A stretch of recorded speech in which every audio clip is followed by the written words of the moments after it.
Hey everyone, so I just finished the Zoom meeting out at the James Pate Forest Preserve, also known as the James Pate Nature Center, and I talked to my group about getting out. Now, it's snowed for the last couple of days.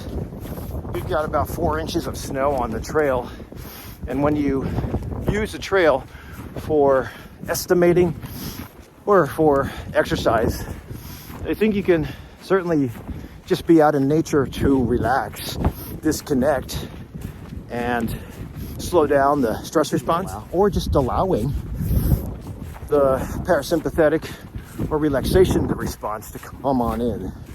But one way or another, it's nice to get out to nature, and our tax dollars pay for it. So I'd highly suggest at least getting out. Even if you don't exercise or don't know what to do in the gym, it's okay. Use this as your gym.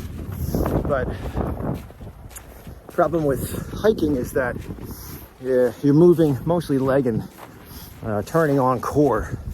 So in many cases, those of you who are trying to work on upper body strength might not be able to do much with your arms unless you use hiking sticks. My hiking stick is connected to the gimbal, so I can't see it. But I think it's important to learn how to use hiking sticks properly and then use them for measuring your cadence. So typically when I hit a couple hours of hiking, even if I'm still ascending, I use upper body to help me ping.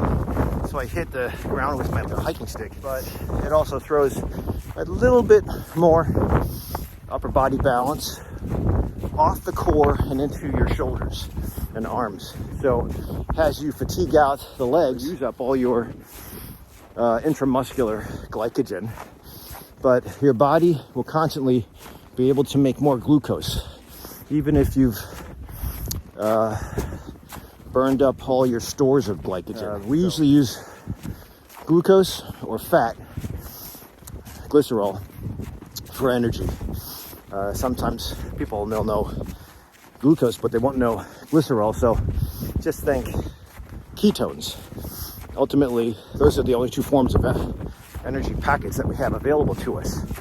The problem is, if you're insulin resistant, you won't be able to use up your ketones that well.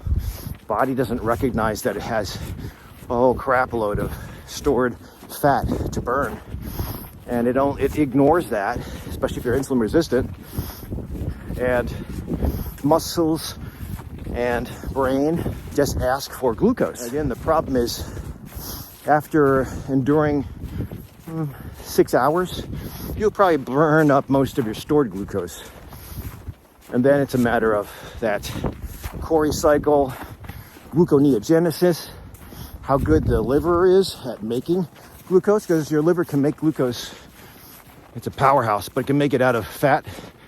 It can make it out of protein. It can make it out of lactic acid. Have that balance between creating lactic acid and then converting to more glucose.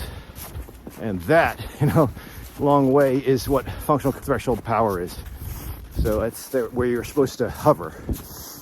And then if your FTP is, for a hiker, low or average compared to other hikers that you'll be hiking with, then you want to build on that, improve your FTP by changing a couple variables. The variables could be the weight you carry in your backpack, the incline that you hike. Some of you are runners, and fantastic to be a runner, but runners have a different gait because of the backpack and the weight, and then the shoe wear. Your form for running is different. We all can improve upon our limitations. Just have to measure and know what your baseline is. I'm wearing a Garmin on this side. I'll take a picture later, and then an Apple on this arm. The Apple can measure heart rate and sleep, I think.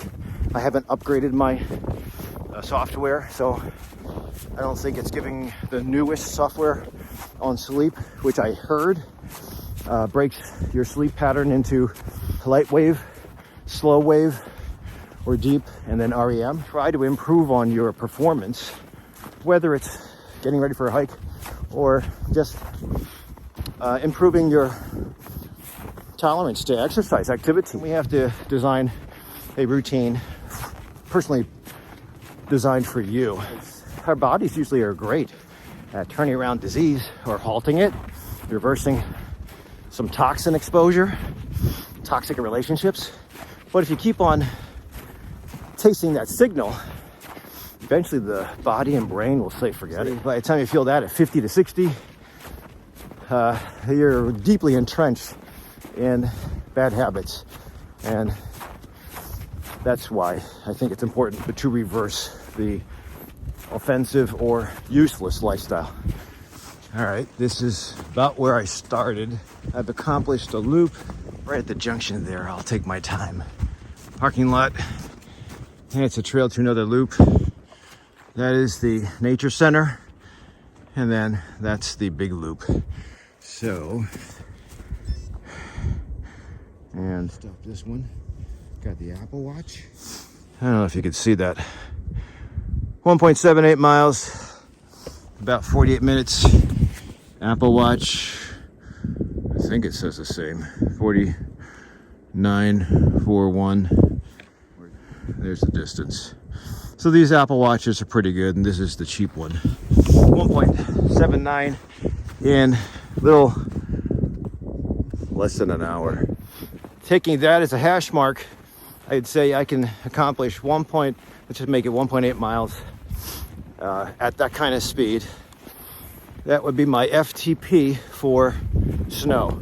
So this is deep enough so you have to lift your foot up a little bit. Not necessarily deep post-holing, but it's deep enough so I have to use a lot of quad work. Right now my ITB is burning a bit near the hip, and the glutes are definitely toast. So what I'm going to do is try to bounce that off with upper body workout at the gym. No legs today because this is fine. If you want to train with us, the Dr. Rick hiking excursion team, then head on over to my website or to Facebook and search for Dr. Rick Hiking Excursions. I'll put a link down below too. And otherwise, even if you're outside the Illinois area, please try to be healthy. Don't live an average life, live an awesome life. Unfortunately, to do that, you do have to invest. And when everybody else is not doing the same thing as you, it can be lonely, but you'll be the healthy one. So, and again, that's my rounded exercise routine for Sunday. Thanks for watching. I'll talk to you again. Bye.